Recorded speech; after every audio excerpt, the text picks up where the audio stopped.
नमस्कार दोस्तों। क्या यह कंपनी आने वाले समय में अच्छा रिटर्न्स दे सकती है? कहीं कंपनी पर कोई बड़ा कर्ज तो नहीं रहा हुआ? क्या कंपनी नुकसान में तो नहीं चल रही? क्या समय के साथ कंपनी में से बड़े इन्वेस्टर बाहर तो नहीं निकल रहे?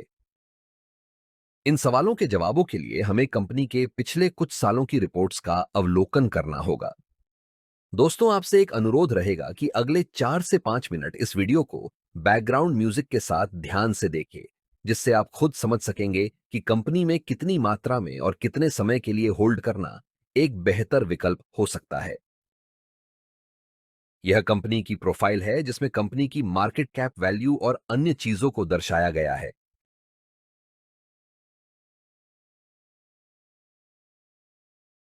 कंपनी के स्टॉक की वैल्यू में होने वाले बदलाव को ग्राफ के माध्यम से देख सकते हैं और इससे अंदाजा लगाया जा सकता है कि कंपनी के स्टॉक वैल्यू में कितना फेरफार हुआ है।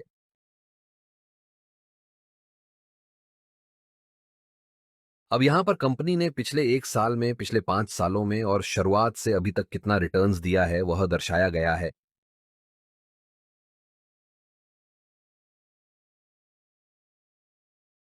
दोस्तों, अब हम कंपनी की फाइनेंशियल रिपोर्ट को देख लेते हैं कि कंपनी कितना रेवेन्यू और प्रॉफिट बना पा रही है। क्योंकि कंपनी को आगे बढ़ने के लिए अच्छा प्रॉफिट बनाना भी जरूरी होता है, तो नीचे की रिपोर्ट पर ध्यान दे।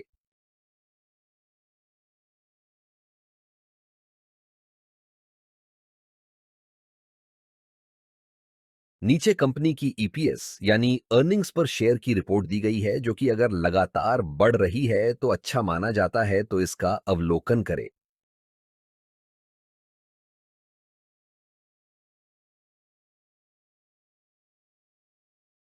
नीचे कंपनी की डीपीएस यानी डिविडेंड पे आउट रेशियो को दर्शाया गया है।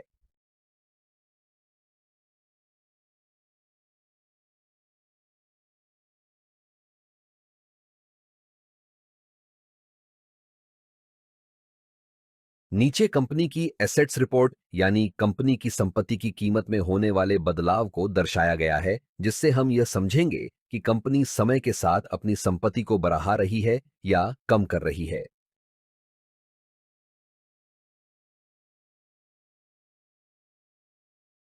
नीचे कंपनी की कैपिटल एक्सपेंडिचर्स की रिपोर्ट को दर्शाया गया है, जो अगर समय के साथ बढ़ता है तो यह कंपनी की ग्रोथ के लिए अच्छा माना जाता है।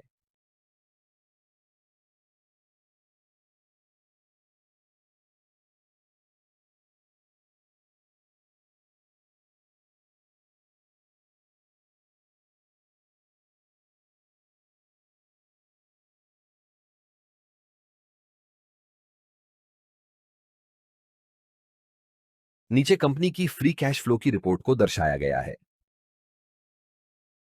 नीचे कंपनी के द्वारा दिए गए पिछले 5 डिविडेंड की रिपोर्ट्स का अवलोकन करें और जाने कि कंपनी डिविडेंड के मामले में कैसी रही हुई है।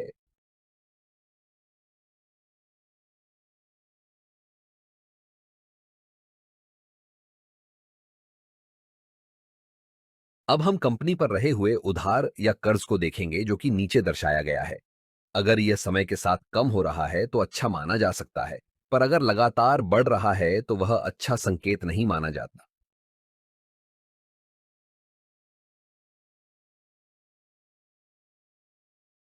नीचे कंपनी के पास रहे हुए स्टॉक की मात्रा को देखा जा सकते हैं और उसके साथ साथ यह भी देखना जरूरी है कि कहीं कंपनी ने अपने स्टॉक को गिरवी तो नहीं रखा हुआ।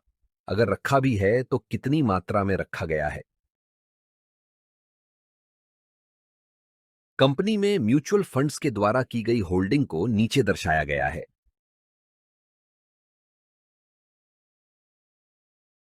कंपनी में अदर डोमेस्टिक इंस्टीट्यूशंस के द्वारा की गई होल्डिंग को नीचे दर्शाया गया है।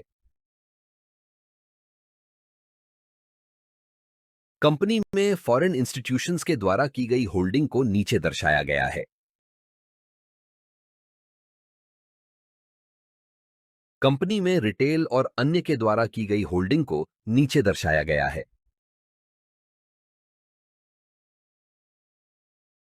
पिछली रिपोर्ट्स के अनुसार कंपनी में बड़े इन्वेस्टर्स कितनी मात्रा में रहे हुए हैं, उसके हिसाब से यहां हम रेटिंग देंगे। क्योंकि अगर कंपनी में ज्यादा मात्रा में बड़े इन्वेस्टर्स रहे हुए हैं तो वह एक अच्छा संकेत माना जाता है, और अगर न के बराबर ही रहे हुए हैं तो वह एक अच्छा संकेत नहीं माना जाता। यह कंपनी के टॉप कॉम्पिटिटर्स को दर्शाया गया है।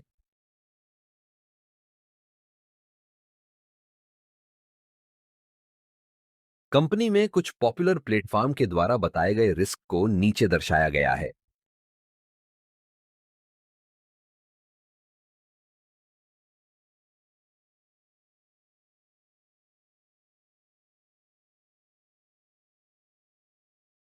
ऊपर की सभी रिपोर्ट्स का अवलोकन करने के बाद 5 स्टार में से दी गई रेटिंग को नीचे दर्शाया है, जो आपको कुछ निर्णय लेने में मदरूप हो सकते हैं। तो आपको इस कंपनी के स्टॉक के बारे में क्या कहना है?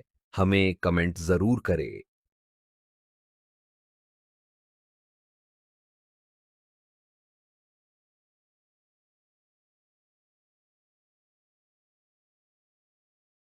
दोस्तों, अगर आप स्टॉक मार्केट को अच्छी तरह समझना चाहते हैं तो नीचे दी गई किताबें आपको काफी मददरूप होगी, और यह आपको ढूंढने की भी जरूरत नहीं पड़ेगी, क्योंकि आप इनको डिस्क्रिप्शन में दी गई अमेजन की लिंक से डायरेक्ट खरीद सकते हैं।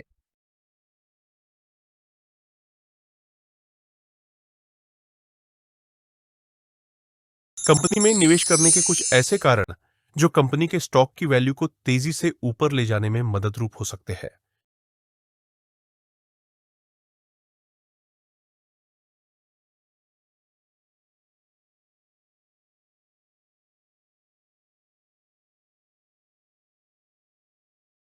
यहाँ कुछ ऐसे कारण दिए गए हैं जो कंपनी में निवेश करने के रिस्क के रूप में देखे जा सकते हैं।